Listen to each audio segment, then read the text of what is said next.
Okay, welcome everybody. We're on bye week 2. Just wanted to give you an update of what the schedule is going to be. We will be back to work today, practice Tuesday, practice Wednesday. Mike Joseph and his gang will get them for a heavy day on Thursday. Get out on the road, recruit some. We got to take advantage of the days that we're allotted to be able to go out and do that. So we'll be out Thursday and Friday.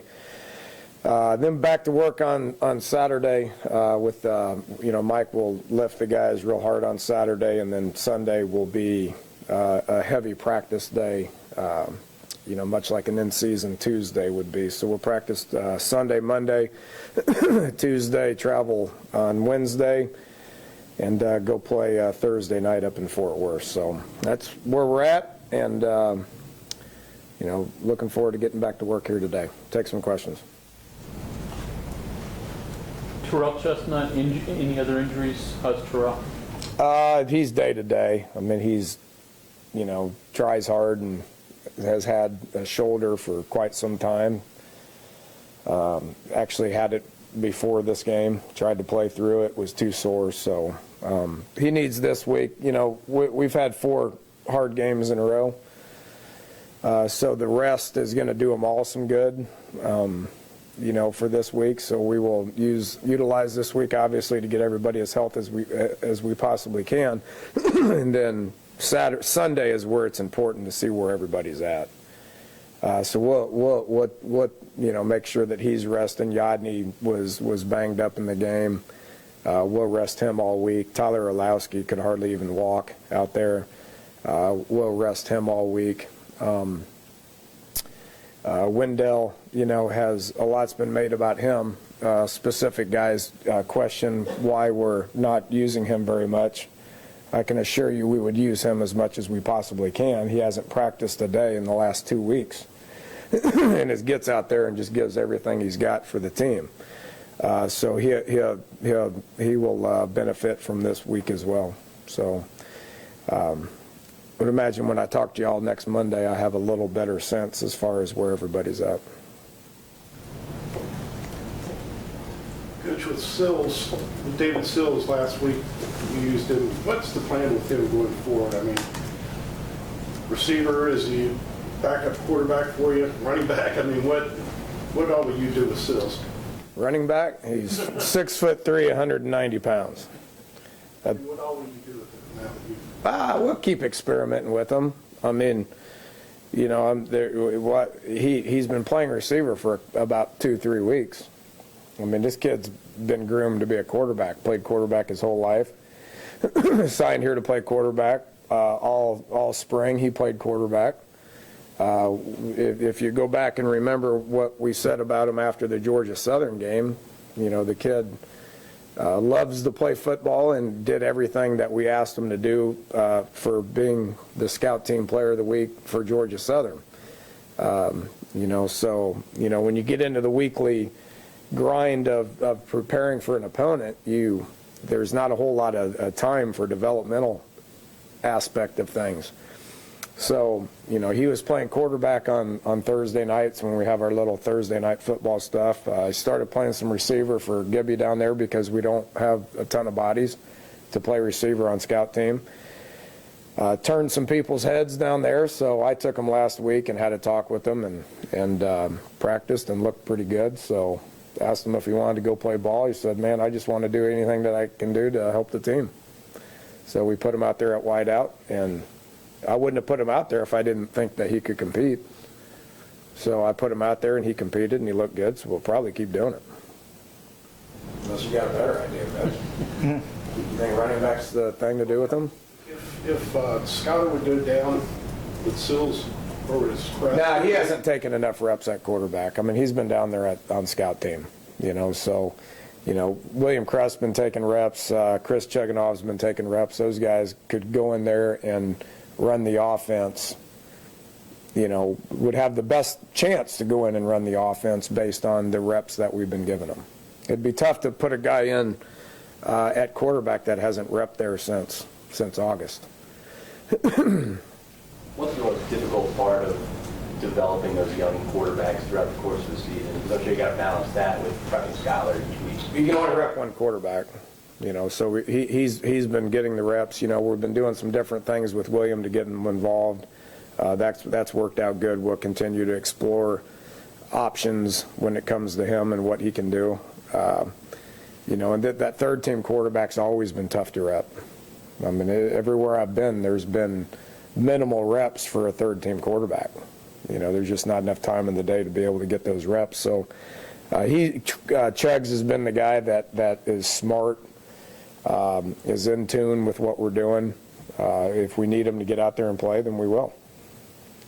If not, then we'll utilize his red shirt and, start repping him in January. My plan with David moving forward at quarterback is, because you can't really developmental guys, practice those guys very much in the fall, do what you got to do to help the team win, and then January we'll reassess it and see who's on campus and who we need to rep. With Skyler, he did some good things in that game. The stats look pretty good. If you had a chance to go back, how much of a bounce back would you say he had with some of those issues you mentioned, like his clock being split up, having happy feet, stuff like that? I thought he attacked the week really good, ignored what the outside is saying, and used that to motivate him. Studied the game plan hard.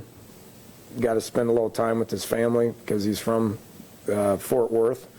So did that. That was good for him to be around a lot of people that believe in him and patted him on the back, told him they loved him and all that stuff. I think was good for him. Was motivated to play, knew what we were asking him to do. Took a bunch of big, deep breaths and went out there and played ball. It was probably the main reason I ran quarterback draw with him on the first play. I was hoping he'd get the crap knocked out of him to release a lot of tension and anxiety, which I think is good for him. But I think he played well. The clock is still ticking a little bit too quick. That has something to do with our O-line needing to do a better job of protecting. We played a very, very, very good defensive line. 75 is the best defensive lineman I've faced in probably 20 years. The stuff that he was doing was unbelievable. And that's a challenge. When you see that in front of you, that's a challenge for any quarterback. Oakman is playing better than I've seen him. The other end, 92, rushed the passer better than Oakman did. So that was a good D-line. We're going to continue to face good D-lines, so he's got to continue to have confidence in the guys in front of him. They need to continue to improve with their protection. With that said, I do think the intermediate routes were better. We hit Cron and David and Shelton on some some intermediate stuff, which is what needed to get a little bit better. I thought Skyler threw the deep ball really well. We had 2 or 3 touchdowns downfield that he threw great balls on, and we're this close to hitting 2 or 3 more, which would have put us at a huge day offensively. So I think we're getting closer, and I think he's a big part of that. What is it that you've seen out of Karan that has made you guys ready, more willing to be able to run him out there more and more in recent weeks? Yeah, just need more bodies to continue to play. It's a long season, and you guys are going to get wore out. Guys are going to get wore down, and other bodies need to step up and play. And so, Karan's new. He's been on campus since June. Kevin was on campus for a whole year before things started clicking for him. And I'm not comparing the two. I'm not. I won't. But he's just starting to settle in. He's starting to understand what we're asking him to do. He's working hard. He had his best week of practice last week. We knew it was going to be hot, and we knew it was going to be a long game. So we forced ourselves to play Karan, play David, and then on the inside, play more people as well, which we had Shorts, we had Mathis, and we had Jordan all playing inside. I haven't played 3 inside receivers in a long time. I played 3 this week. Dante Thomas-Williams got in the game at running back to provide some depth. So that's going to be important moving forward for all those guys. And you talked about how deep Baylor's receiver core is. You're talking about developing your own. The process. You just talk about that process, the time period it takes to get that kind of depth in that position. Yeah, and I'm not saying we're the same by any stretch, but we develop receivers. I think if you look at my track record and Art's track record, we develop receivers through how we practice and how we do things. Their number 4 is a prime example of a fourth-year guy that is 6'3", the J. Lee kid, 6'3", 220 pounds, and fast and physical. And you look at him and you go, wow, that dude's going to be playing for a long time, and he is. Corey Coleman, another guy who's a third-year player, been in the system for 3 years and has been in the weight room for a long time. Physical, fast, twitchy, has developed into what I think is the top receiver in college football. And then K.D. Cannon has been there for 2 years and is going to be making plays for quite a while. All three of those guys are NFL-type bodies that have a good rapport with their quarterback. We will be there, and I've said this forever, how quick we can get there is my job.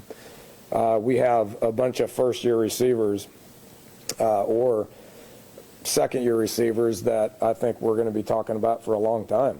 We would rather talk about those guys right now or towards the end of the season, along the same lines that we were talking about Kevin last year. How quick we can get there, I don't know. I know number 1 for us is getting really close. He's getting really close. We've got to get the other guys to continue to develop, continue to mature, continue to build confidence to where they can make a bunch of plays to make a difference in the game. We're not there yet, but we're going to get there pretty quick. In the midway point, it's always a good time to evaluate where's this team better, where is it worse than you thought when the season started? I think offensively we're pretty close to where I think we thought we'd be. Our deal from the beginning's been just keep getting better. A lot of youth, a lot of new players, a lot of inexperience. Just keep getting better, and I think we are. We're on track. We need to continue that path. Defensively, probably had to reassess things just a little bit with the loss of an All-American guy that's played a bunch. But I think the deal with our defense, just keep playing your butt off and be consistent. Just be as consistent as you possibly can. Happy with where special teams is as well. There's been a lot of good things happening in special teams, and we need to continue to use that as a positive and make sure that it doesn't hurt us in any way, which it hadn't. Dana, coming off Lou Groves, a finalist for Lambert, is there any sort of reason why he maybe hasn't been performing as well as he did last year? Yeah, he's had a rough go of it. He had an injury and camp that we've talked about. That kept him. He wasn't full speed kicking until a week before the first game. So he's been playing catch up. And then here in the last couple of weeks, he's been under the weather as well. So, he's fighting hard. He's trying. He's got the right mentality. It's just the physical nature of what needs to exist is not there right now. So the good news is it's not a goofy kicker thing. He's trying, and we all believe in him. He's just got to get healthy, and he's not quite there right now. I know you mentioned using the extra time to recruit, but considering you do have those extra days until the Thursday game, is it good time to install anything else that you might not ordinarily do on a week-to-week basis, especially on the offensive side of the ball that you dictate? There's always wrinkles that we can work on a little bit, but we're going to put in the wishbone and do some wing tee things, and we're running the quarterback so much anyway. We're going to start pitching it left and right. So, you just got to. Again, offensively, it's about improvement. We got to. The only way you improve is just by keep doing the same thing over and over and over again. It becomes second nature, and you're not focusing on what to do. You're comfortable with what to do. You know how to do it, and you just keep getting better and better at it. It's the only way that you can get better. We got a system that we believe in. We got players that we believe in. We got coaches that we believe in. We're just going to keep doing it, and we're going to keep getting better at it. It's the only It's the only approach.